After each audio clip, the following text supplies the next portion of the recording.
जादुई बनारसी दुपट्टा। माधवी का रंग काफ दबा हुआ था, जिसकी वजह से उसकी शादी नहीं हो पा रही थी। उसका कॉलेज का फाइनल ईयर था। माँ किसी तरह सिलाई करके खर्च चलाती थी, पिता थे नहीं।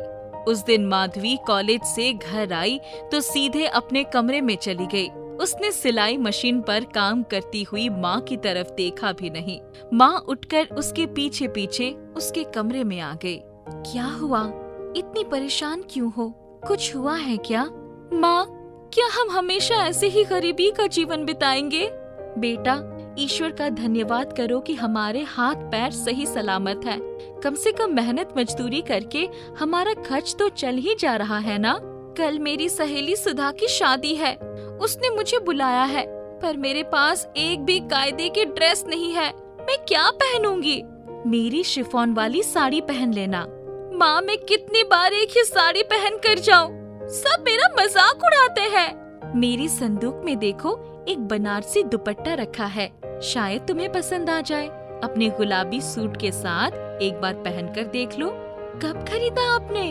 एक दिन फेरी वाली से खरीदा था, पर तुम्हें दिखा नहीं पाई थी। दिखाओ दिखाओ। माँ ने संदूक खोलकर दुपट्टा निकाला तो चौंक गई। अरे, मैंने तो सिर्फ दुपट्टा ही खरीदा था, पर ये तो सूट भी है।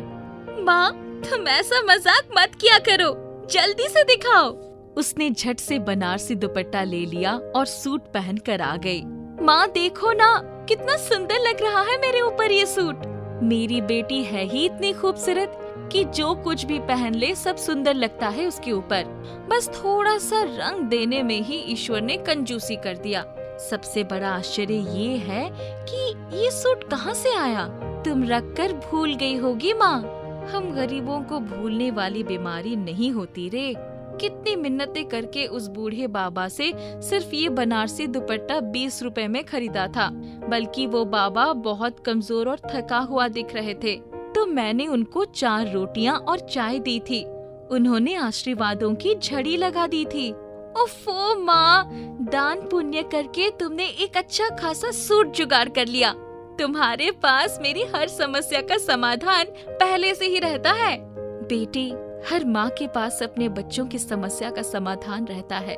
बात ये है कि सूट आया कहाँ से? अब छोड़ो भी, मैं अपनी सहेली की शादी में जाने की तैयारी कर लेती हूँ।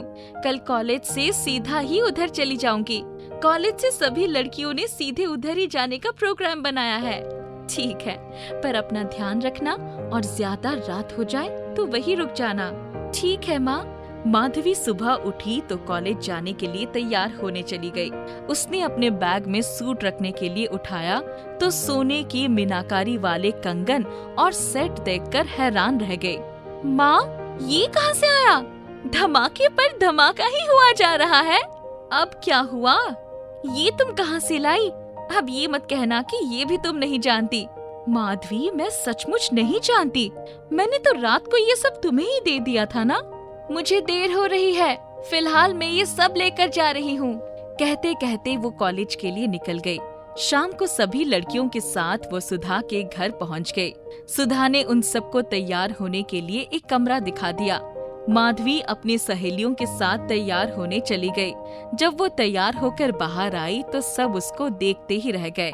माधवी, तू गजब की सुंदर लग रही है, और तेरा ये बनारसी दुपट्टा तो तुझ पर ऐसे खिल रहा है कि क्या बताऊं। सभी लड़कियों ने माला की हाँ में हाँ मिलाई। तुम लोगों को मैं ही मिली हूँ मजाक बनाने के लिए। मैं जानती नहीं हूँ कि मैं कितनी काली हूँ, लेकिन आज तो तेरा रंग भी बहुत गोरा हो गया है। सच? जाकर आईने में देख ले। माधवी ने जाकर आईने में अपना चेहरा देखा तो हैरानी से देखती ही रह गई। माँ, जरूर तेरा ये बनारसी दुपट्टा जादुई है। तब तक बारात आने का शोर मच गया और सभी लड़कियां बारात देखने चली गई। वो भी पीछे पीछे दौड़ी, तभी किसी युवक से टकराकर गिर गई। उसकी आंखों में आंसू आ गए। ओह, आपको चोट तो नहीं लगी? मेरे पैर। युवक ने उसे सहारा देकर उठाया। आप इतनी जल्दी में कहाँ जा रही थी? जयमाल देखने या डालने? धत! माधवी उठकर बारात देखने चली गई। युवक भी बाहर चला गया। सुधा की शादी हो गई। मुझे घर जाना है, सुबह चलेंगे। कल कॉलेज की छुट्टी है, जल्दी जाकर क्या करना है? नहीं, मेरे पैर में दर्द है, मुझे घर जाना है। वो किसी से बताना नहीं चाहती थी कि वो गिर गई थी और उसकी मुलाकात एक अजनबी से हुई थी जो उसे बहुत ही पसंद आया था, पर वो जानती थी कि उसके सांवले रंग के कारण लोग उसके अस्तित्व को नकार देते हैं। चल बाहर चलकर देखते हैं, कोई गाड़ी होगी तो चली जाना। वो दोनों बाहर आई तो कोई दिखाई नहीं पड़ रहा था। तभी अचानक से वही युवक अपनी गाड़ी लेकर आ गया। आप लोगों को कहीं जाना है क्या? चलिए मैं छोड़ देता हूँ। हाँ, माधवी को अपना घर जाना है। आप कहाँ तक जाएंगे? मुझे चौक तक जाना है। मुझे भी उधर ही जाना है। उसने गाड़ी से उतरकर दरवाजा खोल दिया। आइए बैठ जाइए प्लीज। माधवी सकुचाती हुई गाड़ी में बैठ गई। मेरा नाम समीर है, मैं अपने दोस्त की बहन की शादी में आया था। आप? मैं अपनी दोस्त की शादी में आई थी। आप इतनी रात को घर क्यों जा रही हैं? मेरे पैर में बहुत दर्द हो रहा है। ओह सॉरी, मैंने आपका सारा प्लान गड़बड़ कर दिया। नहीं, गलती तो मेरी थी। चौक में कहाँ रहती हैं आप? आप मुझे गली के मोड़ पर उतार दीजिए। आप मुझे एक कप चाय तो पिला सकती हैं। हमारे घर में दूध भी होगा कि नहीं? कैसे बुलाऊं इसको अपने टूटे फूटे घर में? क्या सोचने लगी? ओह कुछ नहीं, चलिए। माधवी के आश्चर्य की सीमा न रही जब वो अपने घर पहुंची तो उसका टूटा फूटा घर आलीशान कोठी में बदल गया था। गेट पर संतरी खड़ा था, उसकी माँ बरामदे में चहलकदमी कर रही थी। आइए अंदर चलिए। अरे नहीं, मैं तो सिर्फ आपका घर देखना चाहता था ताकि आपसे मिलने आ सकूं। माधवी का दिल बलियों उछलने लगा। उसके चेहरे पर लाली दौड़ गई जो समीर ने महसूस कर ली। समीर चला गया। जब वो घर में गई तो माधवी, ये सब क्या हो रहा है? मेरी तो कुछ समझ भी नहीं आ रहा है। हमारा घर कोठी में कैसे बदल गया? माँ, ये बनारसी दुपट्टा जादुई है। उसने दुपट्टे को लहराते हुए कहा और माँ को समीर के बारे में सब कुछ बताया। चलो, भगवान ने चाहा तो सब ठीक हो जाएगा। चलो अब सो जाते हैं। सुबह उसकी आंखें खुली तो उसने देखा कि माँ किसी से जोर जोर से बात कर रही थी। सेठ जी, थोड़ी मोहलत दे दीजिए, मैं आपके पैसे लौटा दूंगी। इतनी बड़ी कोठी की मालकिन बन गई हो और 20,000 रुपए नहीं दे सकते? माधवी ने बनारसी दुपट्टा उठाया। तुमने जैसे इतने चमत्कार किए हैं, मुझे अभी 20,000 रुपए दे दो। इसके इतना कहते ही उसके बिस्तर पर नोटों की गड्डियां बिखर गई। उसने नोटें उठाई और माँ के पास चली गई। माँ, ये पैसे इन्हें देकर पीछा छुड़ाओ जो तुमने मेरी शादी के लिए रखे थे। माँ आश्चर्य से कभी उसको देख रही थी, कभी नोटों को। सेठ ने तुरंत पैसे लपक लिए और बाहर चला गया। माँ, मेरी प्यारी माँ, हमारे दुख के दिन खत्म हो गए। छुट्टी का दिन था। माधवी बाल धोकर बालकनी में खड़ी थी।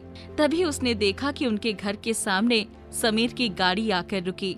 माँ, ये तो समीर है। क्यों आ गया ये? समीर अंदर आया।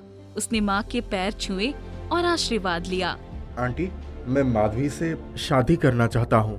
पर बेटा, अभी तो तुम लोग एक ही दिन मिले हो और तुम्हारे माता पिता। आंटी, आप हाँ तो कहिए। मैं अपने माता पिता का इकलौता बेटा हूँ। वो मेरी बात कभी नहीं टालेंगे। मैं शाम को ही उन्हें लेकर आ जाऊंगा। ये हमारी बेटी का सौभाग्य है कि उसे तुम्हारे जैसा जीवन साथी मिल जाए। शाम को समीर अपने माता पिता के साथ आया और उनकी शादी तय हो गई। अगले हफ्ते ही धूमधाम से शादी हो गई। बेटी, इस बनारसी दुपट्टे को हमेशा अपने साथ रखना, इसने हमारा जीवन बदल दिया। माँ, इसे अपने पास ही रखो, मैं इसको लेकर क्या करूँगी?